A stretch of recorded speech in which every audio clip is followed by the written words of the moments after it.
전 세계가 지금 새로운 중독에 빠졌습니다. 골목길에서 나오는 바삭한 황금빛 과자, 겉은 바삭하고 속은 쫀득한 이 별난 과자를 맛보기 위해 사람들이 줄을 서고 있습니다. 파리의 미슐랭 레스토랑, 뉴욕의 고급 베이커리, 심지어 밀라노의 패션 거리에서도 이 소박한 음식을 재현하려는 시도가 이어지고 있지요. 믿기 어렵겠지만 미국 CNN 선정 세계 디저트 랭킹에서 프랑스의 크렘 브릴레와 이탈리아의 티라미수를 제치고 4위에 오른 이 과자, 바로 한국의 꽈배기입니다. 요즘 젊은 사람들은 SNS에 꽈배기 사진을 올리느라 정신이 없다지만 사실 이 소박한 음식에 담긴 진짜 가치를 아는 건 우리 세대. 인생의 쓴맛 단맛을 다 경험한 세대입니다. 그런데 왜 하필 꽈배기일까요? 우리는 늘 그저 간식으로만 여겼던 그 소박한 음식이 어떻게 세계적인 명품 디저트로 거듭날 수 있었을까요? 잠깐, 구독과 좋아요는 큰 힘이 됩니다. 안녕하세요. 저는 프랑스 파리에서 디저트를 만드는 미셸 듀부아입니다. 미슐랭 한 개의 별을 받은 레스토랑을 운영하고 있습니다만 최근 몇 달간 창작의 벽에 부딪혀 있었어요. 같은 재료, 같은 기법, 같은 전통에 갇혀 있다는 느낌이 들었고 이는 요리사로서 가장 두려운 순간이죠. 무언가 새로운 영감이 필요했습니다. 어느 날 책장을 정리하다 우연히 발견한 아시아 요리책 한 권이 제 관심을 사로잡았어요. 그 중에서도 유독 한국의 전통 디저트 부분이 눈에 들어왔습니다. 쌀, 견과류, 꿀, 과일을 사용한 한국의 디저트는 프랑스, 과자의 버터와 크림 중심 접근법과는 완전히 달랐어요. 그 순간 깨달았습니다. 진정한 혁신은 다른 문화, 다른 전통에서 얻을 수 있겠다고요. 왜 직접 가보지 않지? 그렇게 한국 방문을 결심했습니다. 단순한 여행이 아닌 제 요리 철학에 새로운 바람을 불어넣을 영감을 찾기 위한 여정이었어요. 레스토랑 운영을 부주방장에게 맡기고 2주간의 일정으로 한국행 비행기에 올랐습니다. 프랑스 디저트의 세계는 수백 년에 걸쳐 정교하게 발전해왔지만 때로는 그 완성도가 오히려 새로움을 가로막기도 합니다. 버터, 밀가루, 설탕, 크림, 이 익숙한 재료들로 무엇이 더 혁신적일 수 있을까요? 저는 그 해답을 다른 문화에서 찾고 싶었어요. 특히 아시아의 디저트 문화에 깊은 관심이 있었습니다. 제 연구에 따르면 한국의 디저트는 단순한 달콤함을 넘어 철학적 의미까지 담고 있었어요. 절기에 맞춰 먹는 음식들, 특별한 날에만 맛볼 수 있는 간식들, 그 속에는 자연과의 조화, 절제의 미학이 녹아 있었습니다. 또한 발효, 건조, 찌기와 같은 서양 제과에서 덜 사용되는 기술들도 흥미로웠죠. 프랑스에서도 최근 아시아 음식에 대한 관심이 높아지고 있었습니다. 특히 일본과 중국 음식은 파리에서도 쉽게 찾아볼 수 있었지만 한국 음식은 여전히 미지의 영역이었어요. 이런 점도 한국을 선택한 이유 중 하나였습니다. 아직 많은 사람들이 발견하지 못한 맛, 그 신선한 충격을 내 디저트에 담고 싶었죠. 출발 전 몇 주 동안 한국 디저트에 관한 모든 자료를 수집했습니다. 떡, 약과, 한과, 수정과, 생소한 이름들이지만 그 안에 담긴 철학과 기술은 놀라웠어요. 특히 쌀가루를 이용한 다양한 떡의 세계는 밀가루 중심의 프랑스 제과와는 완전히 다른 접근법이었습니다. 비행기 안에서 한국 디저트에 관한 책을 읽으며 상상의 나래를 펼쳤습니다. 쫄깃한 떡의 식감을 프랑스 디저트에 어떻게 접목할 수 있을까? 한국의 계절 과일과 꿀, 견과류를 활용한 새로운 타르트는 어떤 맛일까? 이런 생각들로 가득 찬 채 12시간의 비행 끝에 인천공항에 도착했어요. 비행기에서 내리며 들이마신 첫 공기, 공항에서 마주친 처음 보는 문자들과 색채, 그리고 코끝을 스치는 낯선 향신료 냄새까지 모든 것이 새로웠고 모든 것이 영감을 주었습니다. 이제 진짜 여정이 시작되는 순간이었어요. 아시아 디저트의 뿌리를 탐구하고 새로운 맛의 세계를 발견하기 위한 제 모험이 드디어 시작되었습니다. 서울에 도착한 첫날, 현지 가이드의 안내로 인사동과 북촌 한옥마을을 둘러보았습니다. 초여름의 열기가 느껴지는 거리에서 약과 떡, 호떡 같은 전통 간식을 맛보며 그 너머의 이야기를 들었어요. 수백 년의 역사를 가진 약과의 정교한 모양새, 찹쌀떡의 쫄깃한 식감, 호떡 속 달콤한 시럽의 조화, 모두 놀라웠지만 어딘가 뭔가 더 있을 것 같은 느낌이 들었습니다. 이런 음식들은 관광지에서 맛보는 한국 디저트지만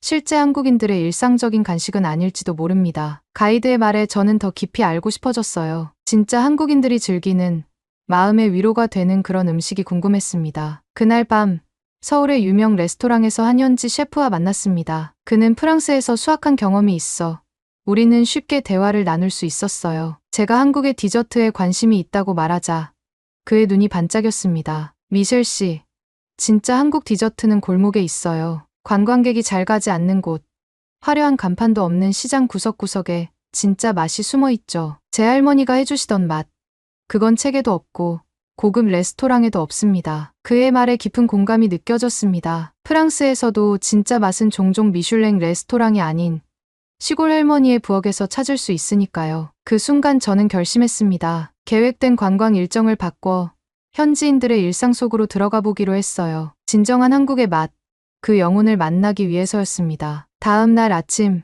서둘러 일정을 변경했습니다. 서울의 유명 관광지 대신 강원도의 작은 시장을 방문하기로 했어요. 지방의 맛을 찾아 떠나는 여정은 언제나 저에게 특별한 설렘을 가져다 줍니다. 기차역으로 향하며 노트북을 펼쳐 어젯밤에 셰프가 추천해준 지역 음식들에 대해 메모했습니다. 기차를 타고 2시간쯤 달려 도착한 작은 도시.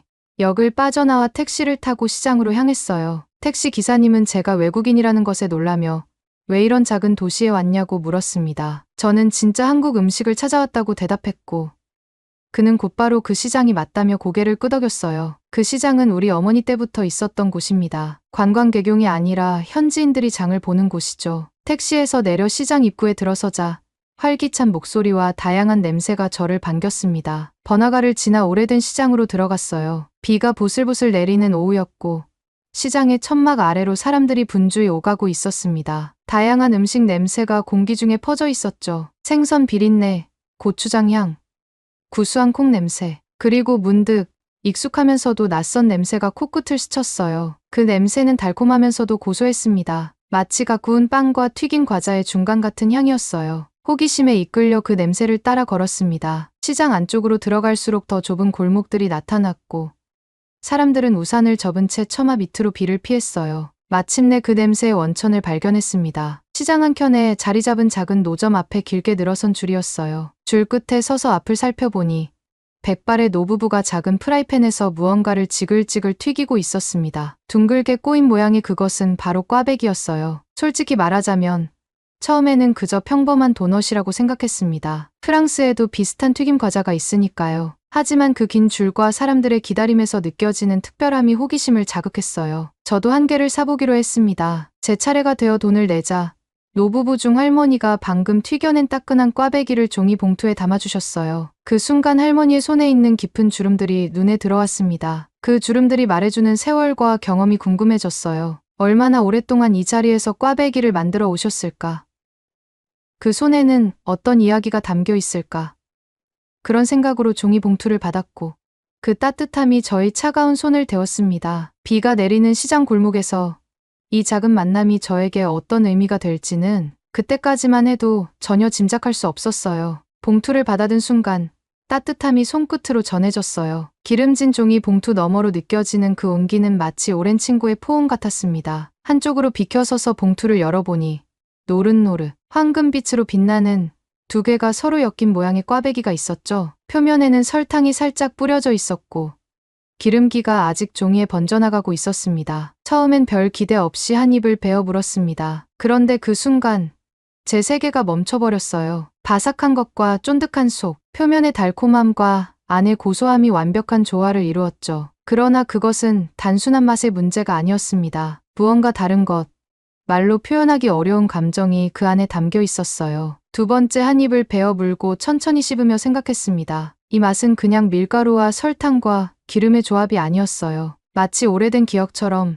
따뜻한 위로처럼 느껴졌죠. 마지막 한 조각을 먹으며 깨달았습니다. 이 작은 꽈배기 안에는 제가 요리에서 항상 찾아 헤매던 그 무언가가 있었어요. 바로 진정성이었습니다. 비가 더 세차게 내리기 시작했고 사람들은 우산을 펼치거나 처마 밑으로 몸을 피했습니다. 하지만 저는 그대로 서 있었어요. 비에 젖어가며 그 맛의 여운을 음미하고 있었죠. 이런 경험은 미슐랭 스타 레스토랑에서도 쉽게 찾을 수 없는 것이었습니다. 어떻게 이런 단순한 음식이 이토록 깊은 감동을 줄 수 있는 걸까요? 호기심에 이끌려 다시 노점 앞으로 돌아갔어요. 줄이 조금 줄어든 틈을 타 노부부에게 다가갔습니다. 그분들은 묵묵히 일하고 계셨어요. 할아버지는 반죽을 꼬아 기름에 넣고 할머니는 튀겨진 꽈배기를 건져내 설탕을 뿌리는 완벽한 호흡을 보여주셨죠. 수십 년간 같은 동작을 반복해온 듯한 익숙함이 느껴졌습니다. 조심스럽게 물어보았습니다. 이 일을 얼마나 오래 하셨는지요? 할아버지는 잠시 손을 멈추고 저를 바라보셨습니다. 깊은 주름이 패인 얼굴에서 세월의 무게가 느껴졌어요. 할아버지의 대답은 아주 담담했지만 그 속에 담긴 이야기는 묵직했습니다. IMF 때 공장에서 일하시다가 잘렸다고 합니다. 44의 나이에 갑자기 실업자가 되었고 뭐라도 해야겠다 싶어 아내와 함께 이 일을 시작하셨대요. 처음엔 몇 개 팔기도 힘들었지만 포기하지 않고 매일 아침 반죽하고 튀기며 아이 셋을 키우셨다고 합니다. 그 말을 듣는 순간 그 따뜻했던 맛의 비밀이 무엇인지 깨달았어요. 그것은 단순한 재료나 기술이 아니었습니다. 그것은 기름도 아니고 설탕도 아니었어요. 바로 시간과 사람이었습니다. 20년이 넘는 세월 동안 한 곳에서 같은 음식을 만들며 쌓아온 인내와 헌신, 그리고 가족을 향한 사랑, 그 모든 것이 작은 꽈배기 안에 녹아들어 있었던 거죠. 할머니가 내미는 따뜻한 꽈배기를 하나 더 받아들며 가슴속으로 감사의 마음을 전했습니다. 이런 발견이야말로 제가 한국에 온 진정한 이유였음을 확신했어요. 레시피나 기술이 아니라 음식에 담긴 진심과 이야기를 찾기 위해서였습니다. 노부부는 제가 외국인이라는 사실에 놀란 눈치였지만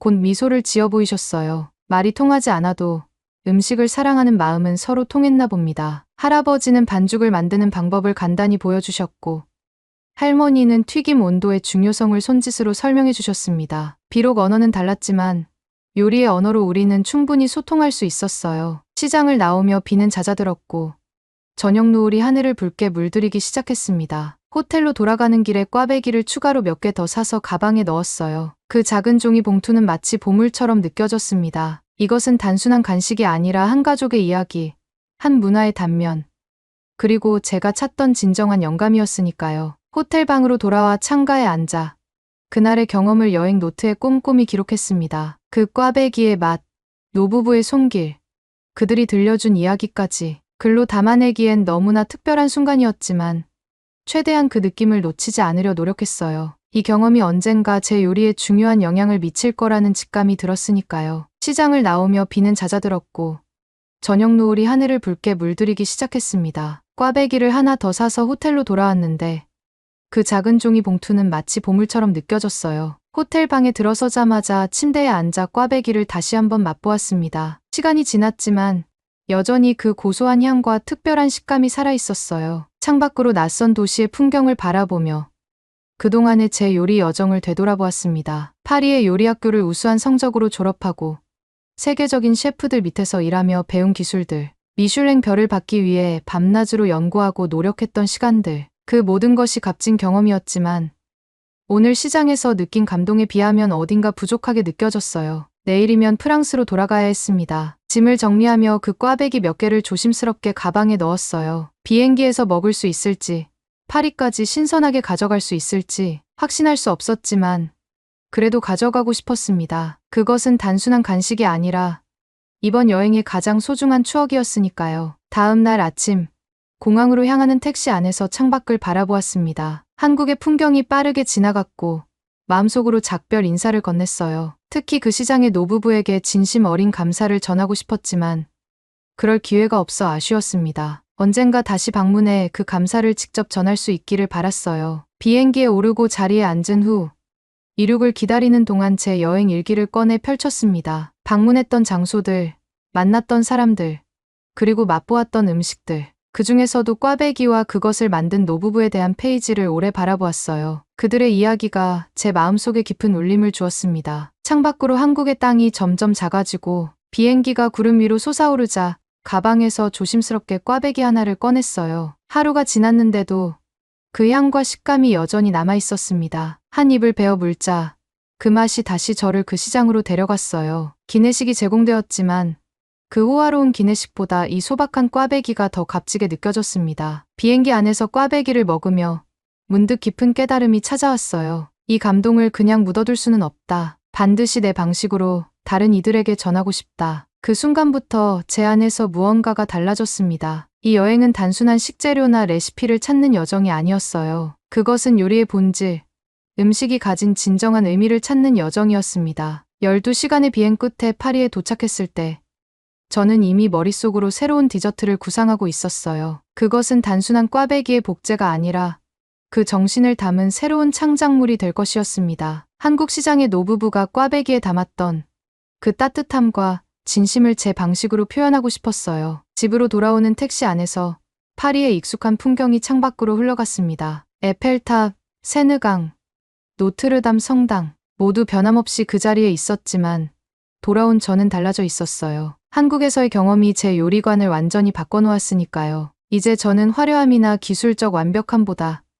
음식에 담긴 진정성과 이야기를 더 중요하게 여기게 되었습니다. 레스토랑으로 복귀한 첫날, 동료들은 한국에서의 경험에 대해 물었습니다. 저는 꽈배기 이야기를 들려주었어요. 처음에는 그저 흥미로운 여행 이야기 정도로 받아들이는 듯했지만 제가 남은 꽈배기를 꺼내 나누어 주자 그들의 표정이 바뀌었습니다. 그들도 그 맛에서 무언가 특별함을 느꼈나 봐요. 그리고 제가 새로운 디저트를 만들고 싶다고 말했을 때 모두가 적극적으로 도와주겠다고 나섰습니다. 그날 밤 침대에 누워 천장을 바라보며 생각했습니다. 어쩌면 이 우연한 만남, 이 작은 꽈배기는 제 인생의 전환점이 될지도 모른다고요. 때로는 가장 단순한 것에서 가장 위대한 영감이 온다는 사실을 그 노부부는 저에게 가르쳐 주었습니다. 그리고 저는 그 가르침을 제 요리에 담아내기로 결심했어요. 집에 도착하자마자 노트를 펼쳐 아이디어를 쏟아내기 시작했습니다. 꽈배기의 외형과 식감을 떠올리며 스케치를 그렸고 그 맛을 재현할 수 있는 재료들을 고민했어요. 하지만 곧 깨달았습니다. 단순히 모양과 맛을 복제하는 것은 의미가 없다는 것을요. 중요한 것은 그 안에 담긴 정신과 이야기였습니다. 다음 날 아침,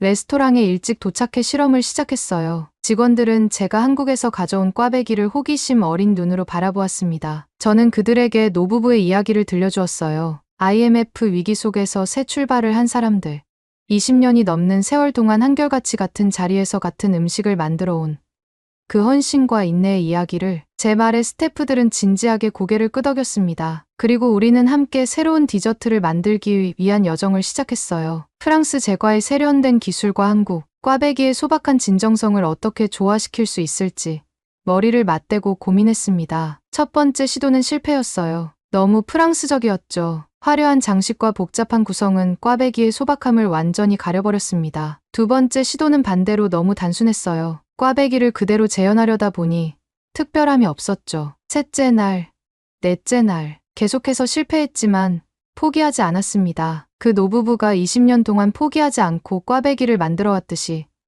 저도 인내하며 실험을 계속했어요. 일주일이 지났을 때 문득 깨달음이 찾아왔습니다. 제가 꽈배기에서 찾은 것은 단순한 맛이 아니라 기억과 위로였어요. 그렇다면 제 디저트도 그런 감정을 불러일으켜야 했습니다. 화려한 기술이나 독특한 재료가 아니라 사람들의 마음을 만지는 맛이어야 했죠. 그날 밤 다시 처음부터 시작했어요. 버터도 크림도 없는 단출한 재료들로 반죽을 만들었습니다. 그리고 그 반죽에 제 진심을 담아 반죽했어요. 마치 그 노부부가 매일 아침 해왔던 것처럼 정성과 시간을 들여 한 땀 한 땀 작업했습니다. 오븐에서 구워진 그 디저트를 처음 맛보았을 때 드디어 찾았다는 확신이 들었어요. 그것은 꽈배기가 아니었지만 꽈배기의 영혼을 담고 있었습니다. 며칠 후 새 메뉴를 레스토랑에 선보였어요. 메모리 오브 코리아라고 이름 붙인 이 디저트는 겉보기에는 세련된 프랑스 디저트였습니다. 하지만 그 속에는 한국 시장에서 만난 꽈배기의 영혼이 살아 숨쉬고 있었어요. 바삭하면서도 쫀득한 식감, 고소함과 달콤함의 절묘한 균형, 그리고 무엇보다 따뜻한 위로를 전하는 그 특별한 무언가가 담겨 있었습니다. 첫날 이 디저트를 맛본 고객들의 반응은 놀라웠어요. 많은 이들이 이런 느낌을 표현했습니다. 이상하게 마음이 따뜻해지는 맛이라고 했고 어릴 적 기억이 떠오른다고도 했습니다. 심지어 어떤 손님은 이 디저트에는 뭔가 특별한 이야기가 있는 것 같다고 말하기도 했죠. 그들은 한국의 꽈배기를 한 번도 맛보지 않았지만 그 안에 담긴 감정은 느낄 수 있었던 겁니다. 음식이 가진 언어는 국경을 초월하는 보편적인 것이었어요. 진정성 있게 만들어진 음식은 어떤 언어나 문화적 장벽도 뛰어넘어 사람들의 마음에 직접 말을 걸 수 있었습니다. 평소 새 메뉴를 개발할 때면 여러 날을 고민하고 계산하곤 했습니다. 손님들이 얼마나 많이 주문할지, 재료비는 얼마나 들지, 이유는 어느 정도가 될지. 하지만 이번에는 그런 계산 없이 오로지 제 마음이 시키는 대로 만들었어요. 그리고 놀랍게도 그렇게 만든 디저트가 가장 많은 사랑을 받았습니다. 일주일 만에 메모리 오브 코리아는 저희 레스토랑의 인기 메뉴가 되었어요. 지역 신문의 음식 칼럼니스트가 방문해 리뷰를 쓰기도 했고 소셜 미디어에서도 화제가 되었습니다. 하지만 저에게 가장 소중했던 건 손님들이 디저트를 먹고 난 후 보여주는 표정이었어요. 그 표정에서 저는 강원도 시장에서 제가 느꼈던 것과 같은 감동을 볼 수 있었습니다. 시간은 빠르게 흘러갔고 메모리 오브 코리아는 저희 레스토랑의 상징이 되었습니다. 입소문이 퍼지면서 이 디저트를 맛보기 위해 일부러 찾아오는 손님들이 늘어났어요. 그럴 때마다 저는 그 디저트의 영감이 된 한국 시장의 노부부를 떠올렸습니다. 그분들은 자신들의 꽈배기가 파리의 미슐랭 레스토랑에서 재탄생되었다는 사실을 알까요? 알게 된다면 어떤 표정을 지으실까? 그런 상상을 하며 미소 짓곤 했어요. 한 달 후 유명한 미식 전문지의 평론가가 레스토랑을 방문했습니다. 그는 메모리 오브 코리아를 맛본 후 긴 시간 동안 침묵했어요. 그리고 이런 평가를 내렸습니다. 이것은 단순한 디저트가 아니라 감정적인 여행이라고요. 첫 한 입은 놀라움을, 두 번째 한 입은 편안함을, 그리고 마지막 한 입은 묘한 그리움을 안겨준다고 했습니다. 그의 리뷰는 올해의 가장 감성적인 디저트라는 제목으로 게재되었고 더 많은 사람들이 레스토랑을 찾게 되었습니다. 비즈니스적으로는 큰 성공이었지만 저에게 더 큰 의미가 있었던 것은 다른 점이었어요. 사람들이 저희 디저트를 통해 진정한 감동을 느낀다는 사실. 그것이 저에게는 가장 값진 성취였습니다. 하지만 솔직히 말하자면 저는 그저 미소 지을 수밖에 없었어요. 왜냐하면 그것은 제가 만든 맛이 아니었으니까요. 제가 한 일은 한국 골목의 노부부가 만들어낸 맛과 이야기를 제 방식으로 전달한 것뿐이었습니다. 저는 그저 메신저였을 뿐이었죠. 어느 날 밤 레스토랑 문을 닫고 홀로 남아 생각에 잠겼습니다. 이제 메모리 오브 코리아는 파리 미식계의 작은 화제가 되었고 많은 이들이 그 영감의 원천에 대해 물어보았어요. 저는 그때마다 한국 시장의 노부부 이야기를 들려주었지만 그것만으로는 부족한 것 같았습니다. 그분들께 직접 감사 인사를 전하고 싶었어요. 하지만 어떻게 해야 할까요? 고민 끝에 편지를 쓰기로 했습니다. 한국어를 전혀 모르는 저는 번역 앱의 도움을 받아 조심스럽게 편지를 작성했어요. 어색한 번역일지도 모르지만 진심만은 전해지기를 바라면서요. 편지와 함께 메모리 오브 코리아의 사진과 이 디저트에 대한 리뷰 기사들을 동봉했습니다. 그리고 그분들의 꽈배기가 제 인생을 어떻게 바꾸어 놓았는지 그 감사의 마음을 진솔하게 담았어요. 편지를 붙이고 난 후 과연 그것이 그분들께 잘 전달될 수 있을까 걱정이 되었습니다. 주소도 정확하지 않았고 이름도 알지 못했으니까요. 그저 강원도 시장에 꽈배기 파는 노부부라는 모호한 수신인만으로 보냈으니 도착할 가능성은 희박해 보였어요. 하지만 진심은 언젠가는 통한다고 믿고 싶었습니다. 몇 주가 지나고 예상대로 답장은 오지 않았어요. 아마 편지가 전달되지 않았을 거라고 생각했습니다. 조금 아쉬웠지만 그래도 제 마음속으로는 그분들께 감사의 마음을 전할 수 있었으니 괜찮다고 생각했어요. 그리고 레스토랑에 한 가지 변화를 주었습니다. 메뉴판에 메모리 오브 코리아 설명 아래 이런 문장을 추가했습니다. 이 디저트는 한국의 한 시장에서 만난 노부부의 손맛에서 영감을 받았습니다. 20년 동안 한결같이 정성으로 만들어온 그들의 꽈배기는 진정한 요리의 의미가 무엇인지 저에게 가르쳐 주었습니다. 그리고 그 문장 아래 작게 한국어로 감사합니다라는 글자도 넣었어요. 제가 할 수 있는 작은 감사의 표현이었습니다. 그것으로 제 빚의 일부라도 갚을 수 있기를 바랐습니다. 매일 이 메뉴판을 보며 저는 그 특별한 만남을 떠올렸고 제 요리의 원점을 잊지 않을 수 있었어요. 미슐랭 두 번째 별에 대한 이야기도 들려오기 시작했습니다. 평론가들은 제 레스토랑의 변화를 주목했고 특히 메모리 오브 코리아가 그 중심에 있다고 평가했어요. 하지만 저에게는 별보다 더 중요한 것이 생겼습니다. 바로 진정성과 이야기가 담긴 요리를 만들겠다는 새로운 철학이었죠. 메모리 오브 코리아의 성공 이후 저는 요리에 대한 접근법을 완전히 바꾸었습니다. 더 이상 기술이나 트렌드를 따라가는 것에 집중하지 않고 음식에 담긴 이야기와 감정에 초점을 맞추기 시작했어요. 레스토랑의 모든 메뉴를 하나하나 다시 살펴보며 각 요리가 진정한 의미와 진심을 담고 있는지 고민했습니다. 어느 날 인터뷰 요청이 들어왔어요. 유명 요리 잡지에서 저희 새로운 디저트와 그 영감에 대해 알고 싶다고 했습니다. 인터뷰어는 특히 제가 왜 한국까지 가서 영감을 찾았는지 궁금해했어요. 저는 솔직하게 대답했습니다. 진정한 혁신은 때로 가장 멀리서, 가장 예상치 못한 곳에서 온다고요. 인터뷰 중에 기자가 물었습니다. 지금까지 드신 디저트 중 가장 기억에 남는 것은 무엇인가요? 저는 주저하지 않고 대답했습니다. 한국에서 먹은 꽈배기입니다. 시장 골목에서 아주 따뜻한 두 손이 만들어낸 그 한 입이요. 그리고 그 이유를 설명했어요. 그것은 단순한 도넛이 아니었다고요. 그것은 한 가족의 인생이었고, 시간이었고, 사랑이었습니다. 그런 진심이 담긴, 그런 이야기가 담긴 음식만이 사람의 마음을 진정으로 움직일 수 있다고 말했죠. 그 인터뷰가 실린 후 여러 요리사들과 음식 애호가들이 저에게 연락해왔습니다. 그들도 비슷한 경험을 했다고, 자신들의 요리 여정에서 가장 특별했던 순간들을 들려주었어요. 그리고 모두가 공통적으로 이야기했습니다. 진정한 맛은 기술이나 재료가 아니라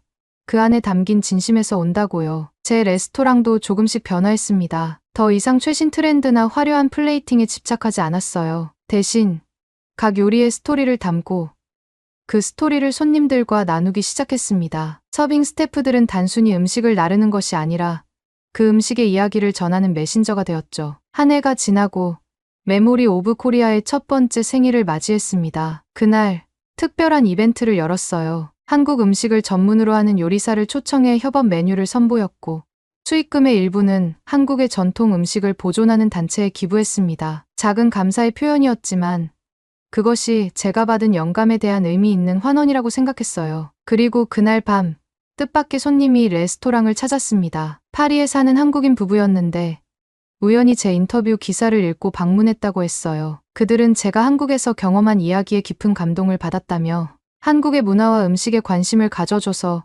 고맙다고 말했습니다. 대화를 나누며 알게 되었는데 그 부부 중 남편분이 바로 제가 방문했던 그 강원도 시장의 출신이었어요. 비록 그 노부부를 직접 알지는 못했지만 그 시장의 분위기와 사람들에 대해 생생하게 이야기해 주었습니다. 그들의 이야기를 들으며 저는 다시 한번 그 시장으로 돌아간 듯한 느낌이 들었어요. 식사를 마치고 떠나기 전 그 부부는 저에게 작은 선물을 건넸습니다. 한국에서 가져온 전통 다식 세트였어요. 그리고 남편분이 말했습니다. 다음에 한국을 방문하실 기회가 있으면 저희 고향을 안내해드리고 싶습니다. 그리고 그 꽈배기 가게도 함께 찾아보면 좋겠네요. 그 순간 저는 이 모든 일이 단순한 우연이 아니라는 생각이 들었습니다. 마치 모든 것이 연결되어 있는 것 같았어요. 그리고 그 연결의 중심에는 음식이 있었습니다. 국경과 언어, 문화를 넘어 사람과 사람을 이어주는 음식의 놀라운 힘을 다시 한번 느꼈습니다. 그날 밤 레스토랑을 닫고 집으로 돌아가는 길에 생각했어요. 어쩌면 제가 한국에 간 이유,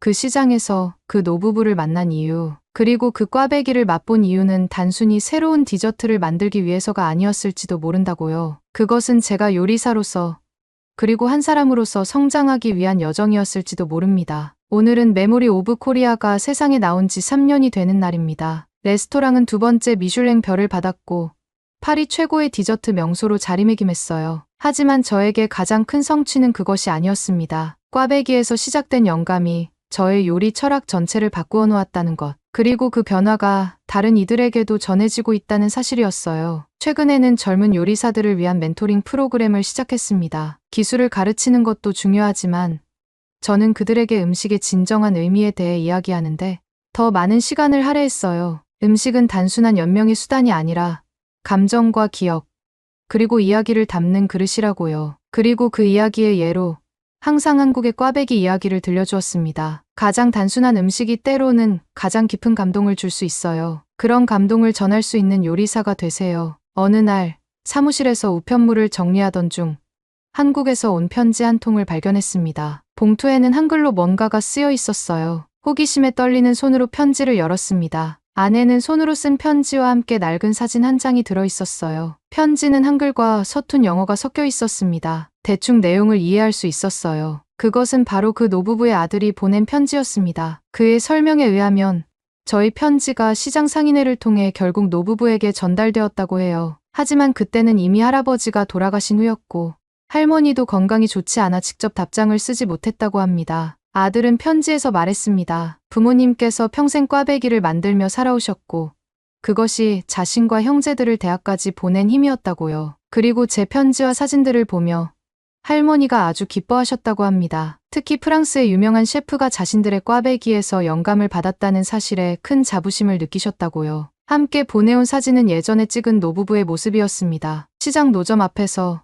함께 웃고 있는 두 분의 모습. 그 사진을 보는 순간 눈시울이 뜨거워졌어요. 그날의 기억, 그 맛의 기억이 생생하게 떠올랐습니다. 편지의 마지막에는 이런 문장이 있었어요. 아버지는 늘 말씀하셨습니다. 우리 꽈배기는 그냥 꽈배기가 아니다. 우리의 인생이다. 미셸 씨가 그것을 알아봐 주셔서 감사합니다. 그 편지를 받은 후 저는 결심했습니다. 다시 한국을 방문해 그 시장을 찾아가기로요. 할아버지는 이미 돌아가셨지만 할머니에게 직접 감사 인사를 전하고 싶었습니다. 그리고 그 아들과 그 가족들에게도 그들의 이야기가 저에게 얼마나 큰 영향을 미쳤는지 말하고 싶었어요. 다음 달, 저는 두 번째 한국 여행을 떠났습니다. 이번에는 그 강원도 시장을 첫 목적지로 정했어요. 편지에 적힌 연락처로 미리 연락을 취했고 아들이 마중을 나오기로 했습니다. 시장에 도착하니 3년 전과 달라진 것이 거의 없었어요. 여전히 활기차고 다양한 냄새와 소리로 가득했습니다. 그러나 그 꽈배기 노점은 더 이상 그 자리에 없었습니다. 대신 그 자리에는 작은 가게가 생겨 있었어요. 간판에는 할머니 꽈배기라고 쓰여 있었습니다. 가게 안으로 들어가니 40살쯤 돼 보이는 남자가 반갑게 맞아주었어요. 그가 바로 편지를 보낸 아들이었습니다. 그는 저를 안내해 가게 안쪽으로 데려갔고 그곳에서 저는 할머니를 만날 수 있었습니다. 할머니는 휠체어에 앉아 계셨지만 눈빛만은 여전히 밝고 따뜻했어요. 제가 누군지 설명하자 할머니는 활짝 웃으며 손을 내밀어 저희 손을 꼭 잡아주셨습니다. 말은 통하지 않았지만 그 손의 온기를 통해 서로의 마음은 충분히 전해졌어요. 할머니의 아들이 통역을 해주었습니다. 할머니는 제가 보낸 편지와 사진들을 보고 정말 행복했다고 해요. 그리고 제가 만든 메모리 오브 코리아의 사진을 보며 그것이 꽈배기에서 영감을 받았다는 사실이 너무 자랑스러웠다고 합니다. 어머니는 항상 말씀하세요. 음식을 만들 때 가장 중요한 것은 정성이라고요. 그리고 그 정성이 손님에게 전해질 때 진정한 맛이 된다고 하셨습니다. 그 말을 들으며 저는 고개를 끄덕였습니다. 바로 그것이었어요. 제가 꽈배기에서 느꼈던 것.